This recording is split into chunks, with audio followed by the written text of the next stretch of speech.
What's going on, everybody? Johnny Bandon, the networking guru here with Trepa Technologies, and today we're going to be going over domain 5.1 of our Network Plus full and free course. Like, subscribe, share with your friends, and let's go ahead and jump right into it. So I'm going to scroll my face out of the way here, and in today's video lesson, we're going to start domain 5. So this is domain 5.1, explain the troubleshooting methodology, so where I identify the problem, establish a theory of probable cause, and then fix the problem. So starting our domain 5, this is going over network troubleshooting. We have to first go over our standard procedures of troubleshooting. Now, before I dive into the slides, I'm going to do just a little aside, right? Troubleshooting is something that comes with on-the-job experience. It's really hard in a lab environment to know exactly what users are going to complain to you about and work back from that side, right? Because we think about the Network Plus exam. This is meant for junior admins. Maybe you're a NOC Tier 1 engineer. This could be something that your organization is making you get, and you're a seasoned network engineer, and a lot of this stuff may seem like elementary or rudimentary. But troubleshooting for the Network Plus exam, CompTIA has put together a good flow, a good work chart, where essentially we get a problem. Something's not working. We isolate that problem. We create a theory. We test the theory. Did it fix it? No, let's go back and test the theory. And then, okay, our theory is correct. We know it's wrong. Now let's create a solution, implement the solution, and document the findings. That is, in summary, what we're about to go over. Now, troubleshooting from day one on the job, typically you get a lot of your troubleshooting steps, how you go about it, from whoever your senior is, whoever you're learning from. Now, those people you learn from could have bad habits. Maybe they have habits they form from working in a single industry on a single network for 10 to 12 years. I've worked with people like that. What we're going to teach you is just a baseline. You're going to figure out your best way to troubleshoot. Now, I'm going to go over some key things that I've seen in the industry that, this is just my opinion, that I think doesn't help people with troubleshooting. Is when we have a user issue, something like I can't reach the web server, and the first thing maybe someone high level jumps into is, let's check the MPLS traffic engineering tunnels, and you just get crazy, right? Sometimes it is just the cable. And we go over that in this section, how we may have a bottom-up approach into troubleshooting, think of OSI model, starting with layer 1 and up, and maybe we have a top-down approach, depending on what the issue may be. So with that being said, let's go ahead and jump into it. Enough of my opinions. Let's get into actually getting you to pass the Network Plus exam. So here's the objectives. So you can see the ones in bold here are going to be the major steps, and then underneath those sub-bullets are going to be part of that major step. Okay, and here's our flow chart. So obviously it starts with the problem. A user says the internet is broken, which is the favorite thing. My internet's not working, right? Which obviously the internet's not completely down. We're not in some post-apocalyptic world where everything's broken. What they mean to say, and what you got to get to that user is, no, what is actually happening? Oh, my email isn't working. What's not working in your email? Is it not loading? Is it not sending an email? Is something wrong with your PST file? Is Office 365 you're not able to access a resource that you can access? So first, what is the problem? And once you identify that problem, the internet's broken, you start going down a list of, okay, well, what's actually happening? So you got to gather information, collect data. Now, a lot of times, depending where you sit in your hierarchy, like if you're a NOC Tier 1, you may be customer facing. You're working help, you may be customer facing. So gathering information is part of questioning users. But again, we're going to go over these definitions. So gather information, collect data about the issue, including error messages, logs, and system behavior. This can also be part of questioning users, right? This helps us understand the context of the problem and its potential impact. Number 2, question users. So engage with users experiencing the issue to gather their insights and experiences. What were you doing when the problem occurred? Was this happening last night? You logged in and this just happened. Did you do anything outside your norm? Things like that. Sometimes users can provide valuable input as we identify the problem. Next, we're going to identify symptoms. So observe and document the specific behaviors or error messages related to the issue. I can't send an email. It keeps just saying sending, sending, sending. Okay, so something's wrong with the data in transit to the email server or to the email service. Can you email other people? Is it you emailing someone within our organization, outside of our organization? I start identifying symptoms. Has anything changed? Well, is this happening after a migration? Is this happening after a deployment? Last night when we clocked in, did we see anything go down, right? Let's check some of our basic logs we may have set up in the organization to determine if anything's changed. Can we duplicate the problem? So this is a if possible. I like that because sometimes you, like, okay, your email is not working, user. Let me see if my email is working. Okay, I can send an email to the person you're trying to email. So let's see what's different between us now, right? So you're in this VLAN, I'm in this VLAN. What's the differences, right? Duplicate it if possible. So attempt to reproduce the issue in a controlled environment. So this maybe if you're in a real robust environment, you can't send an email, let's go to our sandbox where maybe we have a complete separate sandbox, stage cloned enterprise environment. It's rare to have that. Now, obviously, we have production and like test environments for development, but sometimes it's rare to recreate an entire enterprise. But duplicate the problem if possible. Number 6, approach multiple problems individually. So if multiple problems are reported, I can't access the shared drive, I can't access my email. That's, in my mind, that's 2 tickets. That wouldn't just be user has issues, right? We got to get very granular, especially when we're working in a big ecosystem. If that's what we're in, a big enterprise ecosystem of trouble tickets and escalations, we want to get the most precise details as possible. So if multiple issues are reported, isolate and troubleshoot each one separately. Prevents confusion, prevents escalations from going to the different people when it should have went to the same or even opposite, right? Okay, after we identified the problem, okay, this user that sits in this VLAN, that works here, that may be at our remote site, that's in person, all the information we have, cannot send an email to an address outside of our domain. So now we start establishing the theory. So now we say, okay, what could have happened? Well, last night we had change management. Well, yesterday we had a change management meeting.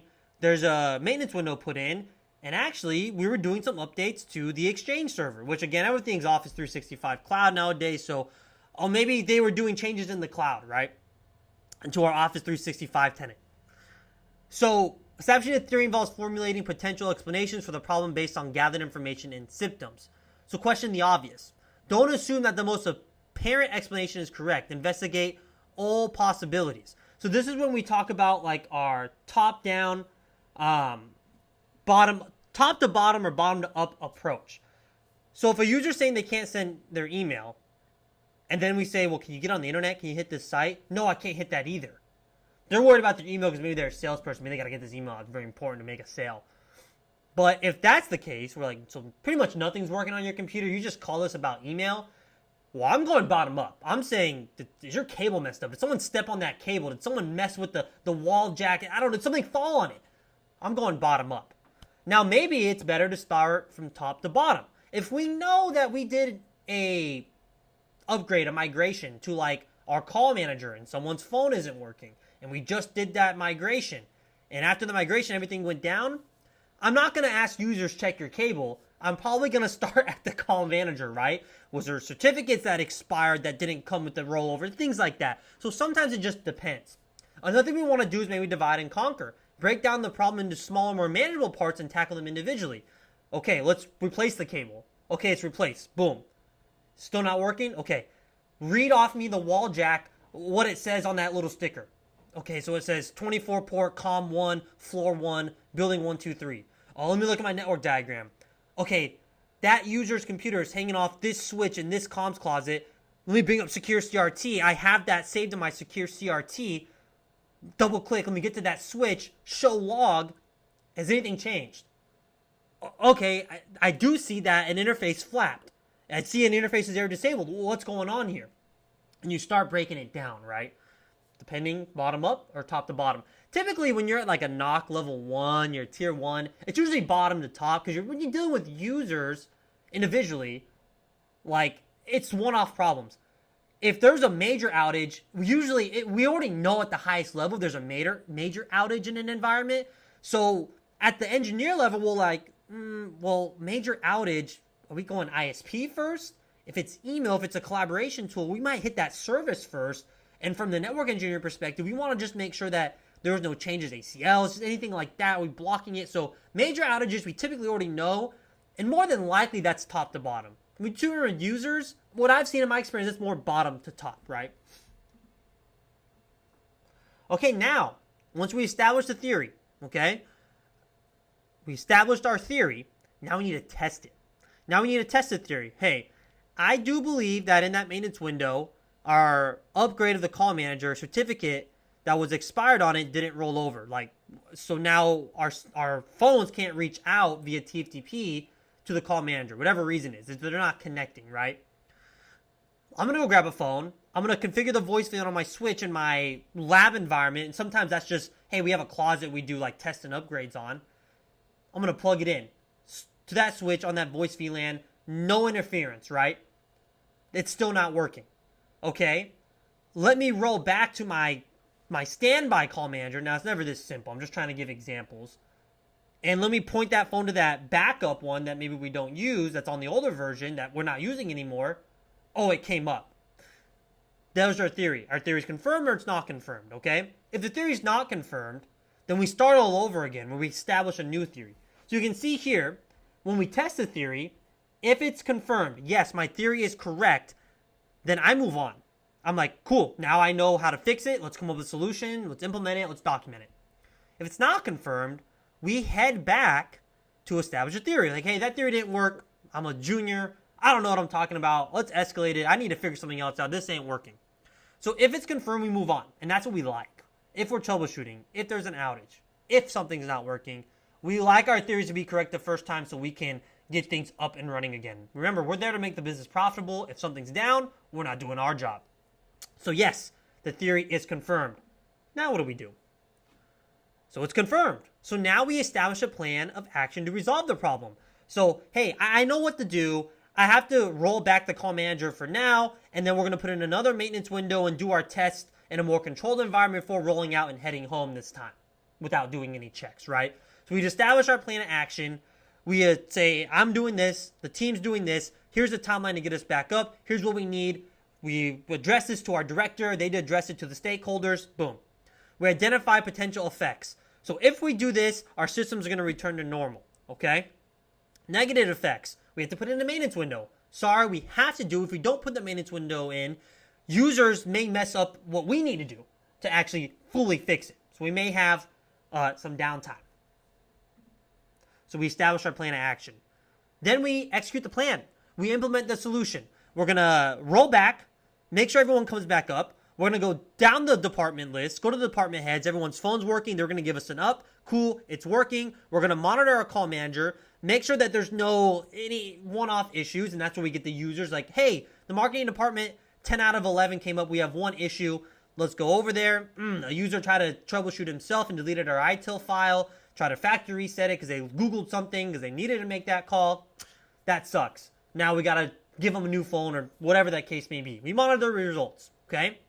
And then everything's up. We monitor it. We're at 100%, and what we determine is 100.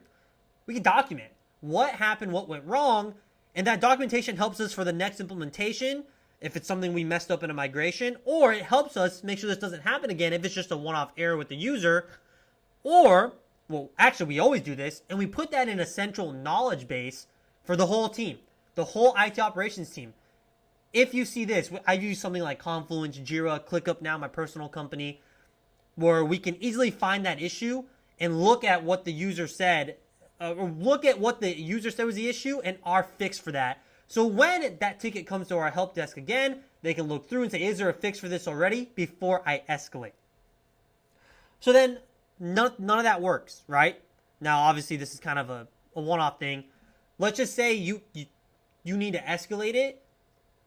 Make sure you go through a bunch of different theories first before you escalate. And make sure you go through your knowledge management base to make sure this wasn't fixed before. Now, again, this is good advice. And I'm glad CompTIA puts this in there because for a Network Plus certified person that's junior, not a lot of IT experience, when you're at the NOC level 1, that's your most, you're like almost like a person that's trying to fix what you can, but not wasting time by not escalating, right? But then there's a fine line by also, you don't want to escalate all the time because then your boss is going to be like, why are you always escalating? Can you not fix anything? So it's that fine line, right? So when to escalate? Persistent issues. If you fix it for the user, then it happens again, and it happens again. You're doing these small patch fixes. You're like, oh no, there's a bigger issue here. We got to escalate that, right? Complexity. When it's beyond your expertise. When it's beyond your permission set. Because you may only be having access to layer 2 so far. Maybe some access points. Maybe you don't have the full administrative rights to troubleshoot the way you need to. Okay, and then verify system functionality. This is where we finalize our test, right? We finalize over our testing, boom. And then again, the documents, right? Once it's documented what we did and we put into the knowledge management base, we want to make sure we go back and do a lessons learned phase too. So as a team, okay, we documented, cool. Back to our lessons learned phase, right? Let's go through the documentation we made. Does it make sense? Can everyone understand it? And does this work for our enterprise and for our teams, okay? All right, awesome. So now let's go ahead and do our quiz. So I'm going to come to our learning management system here. This is our academy. If you want access to this, click the link in the description below. It's $69.99 to get all of our exams, quizzes, flashcards coming soon, and access to our team. So I'm going to come to our lessons here. We're in week 4 of our self-paced course. And I'm going to go to domain 5.1.1. Let's go ahead and take our domain quiz. Let's zoom in here. Because if you're watching, I'm sure you want to be able to read it at least. Okay. There we go. So question 1 of our domain 5.1.1 quiz. A network engineer has tested a theory about a network outage, but found that the theory does not explain the issue. What should be the engineer's next step? So I'm going to go with C. Establish a new theory or escalate the issue if necessary. All right, we got it right. Here's the explanation. All of our questions have these explanations. Pause the video if you would like to read. Question 2. After identifying the root cause of a network issue and implementing a solution, what is the next step?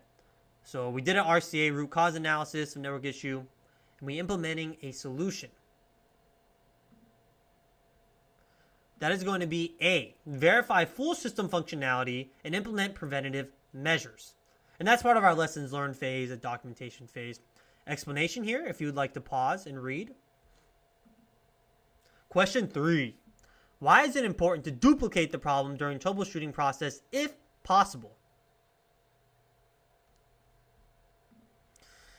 So why do we want to duplicate? Does it save time? Not really, because sometimes you can just be like, no, I know it's the cable, and then fix it. You don't need to be like, I need to duplicate this first. I'm going to go with C. It allows the technician to observe the issue firsthand, and that's exactly right. There's the explanation. Pause the video if you'd like to read. Question 4. Which of the following actions would be the first step in identifying a network problem? So the first step out of all of these is going to be questioning users about recent changes. What did you change, right? Well, what happened to it? Was it working before? There's the explanation. Pause the video if you'd like to read. Question 5. If a technician suspects that a network cable may be faulty, which troubleshooting approach is best to validate the theory? That's bottom up, right? Cable, layer 1. That's the first layer of our OSI model. There's the explanation. Pause the video if you would like to read. Question 6. What is the primary purpose of documenting findings, actions, and outcomes during the troubleshooting process? Some of these are kind of all right, but again, from the network engineering perspective, it's probably going to be B, because that's what we want, right? Maybe we share it with management, maybe we share it with our boss. They tell us stakeholders what happened, not as technical. Yeah, maybe training material. It may be like, hey, we've had this issue. But our part of onboarding is like, here's where you find issues. We hired you because we know you know how to troubleshoot. To make users aware of the problem, sometimes we need to make users aware of major outages. We send an email, this is what's happening, here's a timeline. Because they're stakeholders in the business too. But no, it is B, right? From the IT engineering team perspective.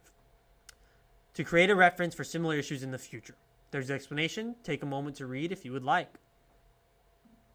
All right, we got 100%. Let's go. So I want to thank everyone for viewing. Make sure you like, subscribe, share with your friends. If you're interested in our live virtual training or getting access to our academy, our learning management system, hit that link in the description below. I'll see you in the next video.